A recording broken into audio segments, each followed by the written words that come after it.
1 Reis, capítulo 6. Muito tempo havia se passado desde que os filhos de Israel haviam sido libertos da escravidão no Egito. 480 anos depois daquele dia marcante, no 4º ano do reinado de Salomão sobre Israel, no mês de Ziv, teve início uma obra que mudaria a história do povo de Deus. Salomão começou a construir o templo dedicado ao Senhor. O templo erguido para o Senhor era majestoso. Media 27 metros de comprimento, 9 metros de largura e 13 metros e meio de altura. À frente dele havia um pórtico imponente, com a mesma largura do edifício, avançando vários metros como um convite solene à presença divina.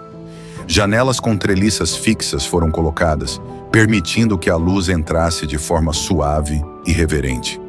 Ao redor de todo o templo, Salomão mandou construir andares e salas laterais, envolvendo o santuário principal e o lugar santíssimo. Cada nível era cuidadosamente sustentado por saliências externas, para que nenhuma parede sagrada fosse perfurada. Nada ali foi feito de qualquer maneira. Todas as pedras foram cortadas e preparadas ainda nas pedreiras. Durante a construção, não se ouviu o som de martelos, nem de machados, nem de ferramentas de ferro. O templo do Senhor se levantava em silêncio, como um ato de adoração. Escadas em espiral ligavam os andares, e vigas de cedro nobre sustentavam toda a estrutura. O edifício foi concluído e coberto com as melhores madeiras, fortes, belas e duradouras. Então, no meio daquela obra sagrada, a palavra do Senhor veio a Salomão. Deus declarou que se ele andasse segundo os seus estatutos, se obedecesse às suas leis e guardasse fielmente os seus mandamentos, a promessa feita a Davi seria confirmada. O Senhor afirmou que habitaria no meio do povo de Israel e jamais os abandonaria. Com isso, Salomão concluiu a construção do templo. Por dentro, tudo foi revestido com tábuas de cedro, do chão até o teto. O piso foi feito com madeira escolhida, e na parte mais profunda do templo foi separado um espaço sagrado, totalmente distinto, o lugar santíssimo. Ali, atrás de uma divisória de cedro, foi preparado o Santo dos Santos. O santuário principal diante desse lugar sagrado era amplo e imponente. Todo o interior foi ricamente decorado com entalhes delicados de frutos e flores abertas. Não havia pedra visível. Tudo era madeira nobre, tudo era beleza, tudo era reverência. O lugar santíssimo foi preparado para receber a Arca da Aliança do Senhor. Um espaço perfeitamente simétrico, revestido por completo de ouro puro. O altar de cedro também foi coberto de ouro, refletindo a glória daquele lugar. O ouro cobria tudo. O interior inteiro do templo brilhava. Correntes de ouro separavam o sagrado do Santíssimo, marcando o limite onde apenas Deus podia habitar. Dentro do lugar santíssimo, Salomão mandou esculpir 2 querubins de madeira de oliveira, altos, imponentes, com asas abertas que se estendiam de uma parede à outra. Suas asas se tocavam no centro do santuário, como se guardassem a presença do Senhor. Cada querubim foi totalmente revestido de ouro puro. As paredes do templo, por dentro e por fora, foram entalhadas com figuras de querubins, palmeiras e flores abertas. Até o piso, em cada parte do templo, foi coberto de ouro, refletindo luz, reverência e glória. As portas do lugar santíssimo foram feitas de madeira nobre e adornadas com imagens sagradas, todas revestidas de ouro batido. O mesmo foi feito nas portas do santuário principal, belas, fortes e majestosas. Ao redor do templo, o pátio interno foi cercado por muros de pedras lavradas e vigas de cedro, formando um espaço santo, separado, consagrado. Assim a obra foi concluída. Os alicerces haviam sido lançados no 4º ano do reinado de Salomão. E no 11º ano, no mês de Bul, o 8º mês, o templo foi finalizado em cada detalhe, exatamente conforme o projeto. 7 anos foram dedicados a essa construção. 7 anos para erguer uma casa onde o Senhor escolheu habitar no meio do seu povo. Primeiro livro dos Reis, capítulo 7. Salomão dedicou 13 anos inteiros para construir o seu próprio palácio. 13 anos de trabalho cuidadoso até que cada detalhe fosse concluído. Entre todas as construções, Uma se destacava pela imponência: o Palácio da Floresta do Líbano. Era uma edificação grandiosa, longa, larga e elevada, sustentada por colunas de cedro, fortes e majestosas, sobre as quais repousavam vigas da melhor madeira. Acima delas, uma cobertura de cedro se estendia, sustentada por dezenas de colunas alinhadas com perfeição. A luz atravessava o edifício por janelas dispostas em harmonia absoluta. Tudo era simétrico, tudo era ordem, tudo refletia grandeza. Depois disso, Salomão mandou construir o Salão das Colunas. À sua frente, um pórtico se projetava, criando sombra e imponência. Ali perto, foi edificada a Sala do Trono, o lugar onde o rei se assentava para ouvir e julgar. A Sala da Justiça, revestida de cedro do chão ao teto. A casa onde o rei morava ficava do outro lado do pátio, construída no mesmo estilo. E Salomão ordenou também a construção de um palácio para a filha do faraó, sua esposa. Todas essas obras foram feitas com pedras de altíssima qualidade, pedras cortadas com precisão, desde os alicerces até o topo das paredes. Os fundamentos eram enormes, pesados, inabaláveis. Ao redor do grande pátio, erguiam-se muros sólidos, semelhantes aos do pátio interior do templo do Senhor. Tudo seguia o mesmo padrão de excelência. Então o rei Salomão enviou mensageiros à cidade de Tiro e trouxe um homem chamado Hurão. Hurão era sábio, talentoso, experiente em toda a obra de bronze. Ele veio ao encontro do rei e executou tudo o que lhe foi confiado. Hurão fundiu duas grandes colunas de bronze, altas, imponentes. No topo delas, capitéis ricamente trabalhados, correntes entrelaçadas, romãs de bronze, símbolos de vida e abundância. Essas colunas foram erguidas diante da entrada do templo. A coluna do lado sul recebeu o nome de Jaquim. Ele estabelece. A do lado norte foi chamada Boaz, nele a força. Assim a obra das colunas foi concluída. Hurão também fez uma grande piscina de bronze, conhecida como o Mar, sustentada por 12 touros de bronze, voltados para todas as direções, como sentinelas ao redor da casa de Deus. Além disso, foram feitos suportes móveis de bronze, decorados com leões, bois, querubins e palmeiras. Cada detalhe moldado com perfeição, todos iguais, todos precisos. O bronze era tanto que não se calculou o peso. Salomão também mandou fazer os utensílios de ouro, o altar, a mesa da presença, os candelabros, tudo de ouro puríssimo. Até as dobradiças das portas eram de ouro. Assim toda a obra do templo do Senhor foi concluída. Então Salomão trouxe os tesouros que seu pai Davi havia consagrado, o ouro, a prata, os utensílios, e tudo foi colocado na casa de Yahvé, o Deus eterno. Primeiro livro dos Reis, capítulo 8. Então o rei Salomão reuniu em Jerusalém os anciãos, os líderes e todas as autoridades de Israel, todos os chefes das famílias israelitas. Eles vieram para trazer de Sião, a cidade de Davi, a arca da aliança de Yahvé. Todos os homens de Israel se reuniram diante do rei, no mês de Etanim, o 7º mês, durante a grande festa daquele tempo. Quando todos os líderes chegaram, os sacerdotes tomaram a arca do Senhor e também a tenda do encontro, com todos os seus utensílios sagrados. Tudo foi levado com reverência, e somente sacerdotes e levitas tocaram nos objetos santos.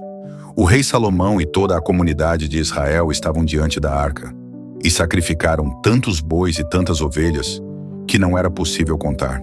Então os sacerdotes levaram a arca da aliança de Yahvé até o seu lugar definitivo, o Debir, o santo dos santos do templo. Ali colocaram a arca debaixo das grandes asas dos querubins.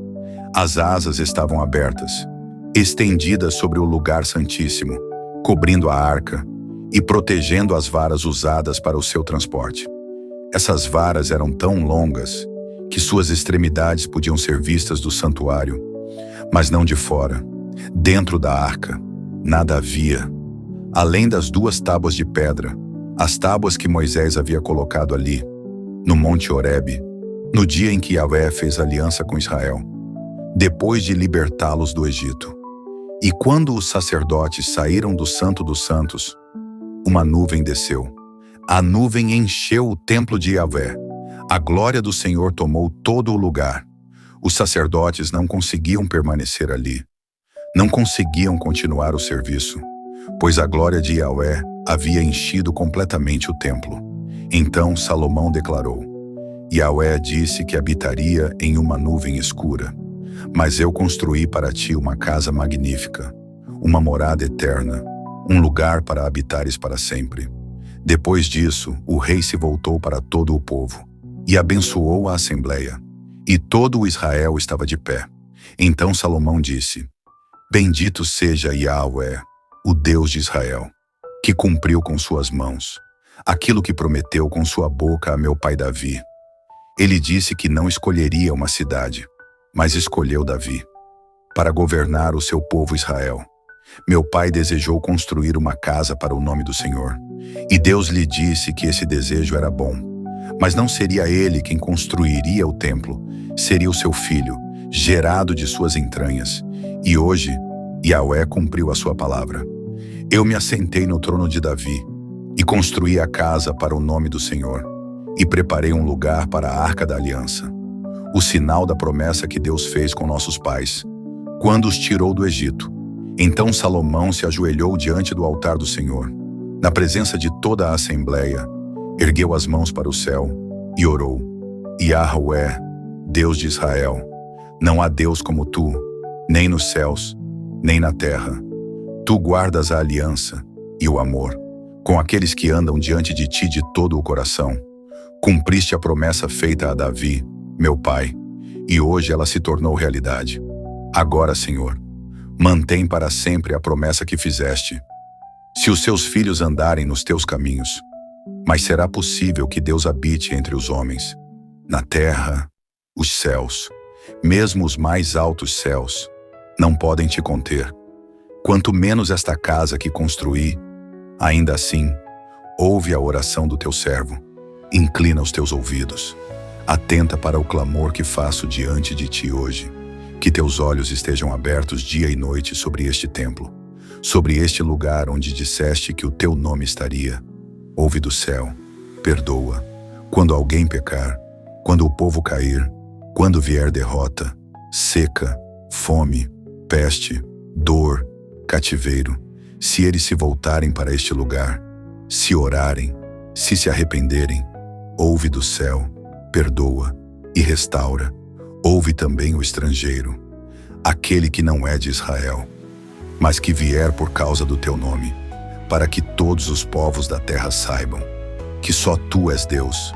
Quando forem levados cativos, quando reconhecerem seus pecados e se voltarem para ti de todo o coração, ouve dos céus, defende a causa do teu povo, perdoa e concede misericórdia, pois eles são a tua herança, o povo que tiraste do Egito, da fornalha de aflição. Quando Salomão terminou essa oração, levantou-se e em alta voz abençoou todo o Israel. Bendito seja Yahvé, que deu descanso ao seu povo e cumpriu todas as suas promessas. Que ele esteja conosco, que nunca nos abandone, que incline o nosso coração para os seus caminhos. Assim, todos os povos da terra saberão que só Yahvé é Deus e não há outro. Então o rei e todo o povo ofereceram sacrifícios diante do Senhor. Foram milhares, bois, ovelhas, e assim consagraram o templo a Yahvé. Salomão celebrou a festa dos tabernáculos, e todo o Israel com ele. No 8º dia, o povo foi despedido. Eles voltaram para suas casas, felizes, com o coração cheio de esperança, por tudo o que Yahvé havia feito, por Davi e por Israel, o seu povo. Primeiro livro dos Reis, capítulo 9. Depois que Salomão terminou a construção do templo de Yahvé, do palácio real e de tudo o que havia planejado realizar, Yahvé apareceu a Salomão outra vez, assim como havia acontecido em Gibeon, e Deus lhe disse: Eu ouvi a tua oração, ouvi a tua súplica, consagrei esta casa que construíste, para que o meu nome habite nela para sempre. Os meus olhos e o meu coração estarão ali todos os dias.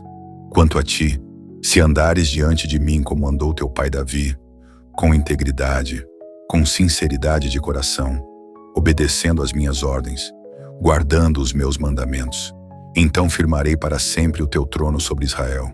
Como prometi a Davi, jamais faltará um descendente teu sobre o trono. Mas se tu e os teus filhos se afastarem de mim, se abandonarem os meus caminhos, se seguirem outros deuses, se curvarem diante deles e lhes prestarem culto, então arrancarei Israel da terra que lhe dei e rejeitarei este templo que consagrei ao meu nome. Israel se tornará motivo de zombaria entre os povos, e este templo, hoje tão grandioso, será visto com espanto. Todos que passarem por ele perguntarão: por que Yahvé fez isso com esta terra e com esta casa? E a resposta será esta: porque abandonaram Yahvé, o Deus que tirou seus pais do Egito, e se apegaram a outros deuses. Por isso todas essas desgraças vieram sobre eles. Passaram-se 20 anos. Durante esse tempo, Salomão construiu o templo de Yahvé e também o palácio real. Então o rei Salomão deu 20 cidades da Galileia a Hirão, rei de Tiro, pois Hirão havia fornecido madeira de cedro, de pinho e ouro puro, tudo o que Salomão precisava. Mas quando Hirão veio de Tiro para ver as cidades, não gostou do que encontrou e disse a Salomão: que cidades são estas que me deste, meu irmão? Ele chamou aquela região de Cavul, terra sem valor, e assim ficou conhecida. Hirão havia entregue a Salomão mais de 4.000 quilos de ouro puro para realizar todas as obras. Salomão impôs trabalhos forçados. Assim foram construídos o templo de Yahvé, o palácio real, o aterro do lado leste da cidade, chamado Milo, as muralhas de Jerusalém e as cidades de Hazor, Megido e Gézer. O rei do Egito havia atacado Gézer, queimado a cidade e eliminado seus habitantes cananeus. Depois disso, deu Gézer como presente de casamento à sua filha, esposa de Salomão. E Salomão reconstruiu Gézer. Com trabalho forçado, construiu também Bet-Horon Baixa, Baalate e Tadmor, no deserto. Construiu cidades-armazém, cidades para carros de guerra e para os cavalos. Salomão edificou tudo o que desejou, em Jerusalém, no Líbano e em todo o território do seu domínio. Para os trabalhos forçados, convocou os descendentes dos povos que restaram: amorreus, hititas, ferezeus, heveus e jebuseus. Mas nenhum israelita foi submetido a esse tipo de trabalho. Os filhos de Israel eram soldados, comandantes, oficiais, condutores de carros de guerra. Eram também eles os supervisores das obras, 550 líderes, responsáveis por todo o trabalho. Somente depois que a filha do faraó deixou a cidade de Davi e passou a viver no palácio que Salomão lhe construiu, foi que o rei concluiu o aterro do Milo. 3 vezes por ano, Salomão oferecia holocaustos e sacrifícios de comunhão, queimava incenso puro diante de Yahvé. Assim, ele concluiu a obra do templo. Depois disso, Salomão mandou construir navios em Ezion-Geber, perto de Elate, às margens do Mar Vermelho. Hirão enviou marinheiros experientes, homens que conheciam o mar.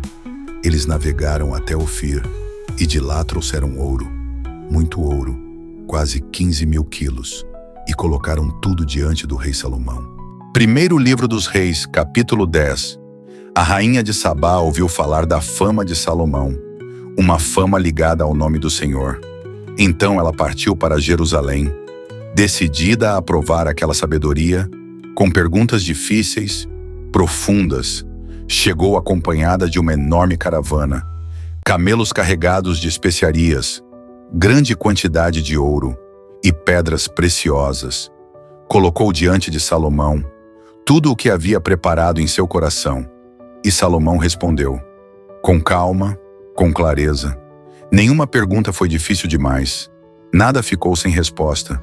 Quando a rainha de Sabá percebeu a sabedoria de Salomão, quando observou o palácio que ele havia construído, a comida servida à mesa, a organização dos oficiais, os servos em seus lugares, todos vestidos com honra, os copeiros, os holocaustos oferecidos no templo de Yahvé, ela ficou sem palavras. Então declarou ao rei: tudo o que ouvi em minha terra, sobre teus feitos e sobre tua sabedoria, é verdade. Eu não acreditava, até ver com meus próprios olhos. E agora digo, nem a metade me foi contada. Tu superas tudo em sabedoria e em riqueza. Felizes são as tuas mulheres, felizes são estes teus servos, que vivem sempre diante de ti e ouvem a tua sabedoria. Bendito seja o Senhor, o teu Deus, que se agradou de ti e te colocou no trono de Israel, por causa do amor eterno do Senhor por este povo. Ele te fez rei para estabelecer a justiça e a verdade. Então a rainha presenteou Salomão mais de 4.000 quilos de ouro, uma quantidade imensa de especiarias e pedras preciosas. Nunca antes, nem depois, chegou a Israel tamanho carregamento de especiarias. A frota de Irão, que trazia ouro de Ofir, trouxe também madeira nobre de sândalo e pedras preciosas. Salomão usou essa madeira no templo de Yahvé e para instrumentos dos cantores, harpas, alaúdes. Nunca mais se viu madeira como aquela. O rei Salomão presenteou a rainha de Sabá com tudo o que ela desejou e com muito mais. E ela voltou satisfeita para sua terra, com seus servos, ano após ano. O ouro chegava sem cessar, mais de 23.000 quilos, além de impostos, tributos e presentes dos reis da Arábia e dos governadores da terra. Salomão mandou fazer escudos de ouro, grandes e pequenos, todos colocados no palácio do Bosque do Líbano. Mandou também fazer um grande trono, de marfim, revestido de ouro puro, 6 degraus, um encosto majestoso, braços em cada lado, leões, 2 junto ao assento, 12 nos degraus. Nada parecido existia em nenhum reino. Todas as taças do rei eram de ouro, todos os utensílios, de ouro. A prata não tinha valor, era comum demais. Salomão possuía navios de Tarsis, que navegavam com os navios de Irão. A cada 3 anos, voltavam carregados ouro, prata, marfim e animais exóticos, macacos e pavões. Salomão tornou-se o homem mais rico e mais sábio de toda a terra. Reis, povos, nações, todos queriam vê-lo, ouvir a sabedoria que Deus havia colocado em seu coração. E ninguém vinha de mãos vazias. Ano após ano, presentes chegavam: ouro, prata, roupas finas, armas, perfumes, especiarias, cavalos e mulas. Salomão acumulou carros de guerra e cavaleiros, 1.400 carros, 12.000 cavaleiros, alguns espalhados pelas cidades estratégicas, outros perto do rei, em Jerusalém. A prata tornou-se comum como pedras, e os cedros, abundantes como árvores do campo. Os cavalos vinham do Egito e da Cilícia. Os mercadores negociavam, compravam e revendiam carros, cavalos e tudo isso passava pelas mãos de Salomão. Primeiro livro dos Reis, capítulo 11. Além da filha de Faraó, Salomão amou muitas mulheres estrangeiras: moabitas, amonitas, edomitas, sidônias, etéias, nações sobre as quais o Senhor havia advertido claramente: não vos mistureis com elas, porque desviarão o vosso coração. Mas Salomão apaixonou-se, teve 700 esposas, princesas e 300 concubinas, e pouco a pouco o coração do rei começou a se afastar. Quando Salomão envelheceu, suas mulheres o influenciaram, e seu coração já não era totalmente dedicado a Yahvé, como fora o coração de Davi, seu pai. Então Salomão se deixou seduzir, seguiu Astarote, deusa dos Sidônios, e Moloque, o Deus abominável dos amonitas. Salomão fez o que era mal perante o Senhor. Não seguiu a Deus de todo o coração. Como fizera Davi, construiu altares no monte diante de Jerusalém, para Camus, o Deus dos Moabitas, para Moloque, a abominação dos amonitas, e fez o mesmo para todas as suas mulheres estrangeiras, que queimavam incenso e ofereciam sacrifícios a outros deuses. Então Yahweh se indignou, porque o coração de Salomão se desviara, mesmo depois de Deus ter-lhe aparecido 2 vezes, mesmo depois de tê-lo advertido claramente. Mas Salomão não obedeceu. Então o Senhor declarou: já que esse é o teu coração, e não guardaste a minha aliança, tomarei o reino de ti, e o darei a teu servo, por amor a Davi teu pai. Não farei isso em teus dias, mas o farei nos dias do teu filho. E não tirarei tudo, deixarei uma tribo, por amor a Davi e por amor a Jerusalém. Então Yahweh levantou adversários. Hadade, o Edomita, sobrevivente da linhagem real. Quando Davi venceu Edom, Hadade fugiu ainda menino. Foi para o Egito, onde recebeu abrigo, casa e honra. Casou-se, teve filhos, cresceu no palácio do faraó. Mas quando soube que Davi e Joabe haviam morrido, desejou voltar. Nada lhe faltava no Egito, mas o coração chamava pela sua terra. Outro adversário surgiu, Rezon, que se estabeleceu em Damasco e tornou-se inimigo constante de Israel. E ainda surgiu Jeroboão, servo de Salomão, homem valente, trabalhador. Salomão confiou-lhe liderança, mas no caminho, o profeta Aías o encontrou. Vestia uma capa nova. Então o profeta rasgou a capa em 12 pedaços e disse: toma 10 pedaços, porque assim diz Yahweh: arrancarei o reino das mãos de Salomão e te darei 10 tribos. Uma tribo ficará por amor a Davi e a Jerusalém, porque Salomão me abandonou e seguiu outros deuses. Ainda assim, não o rejeitarei totalmente, mas o reino será dividido. E se tu andares nos meus caminhos, se obedeceres, eu estarei contigo e firmarei teu reino.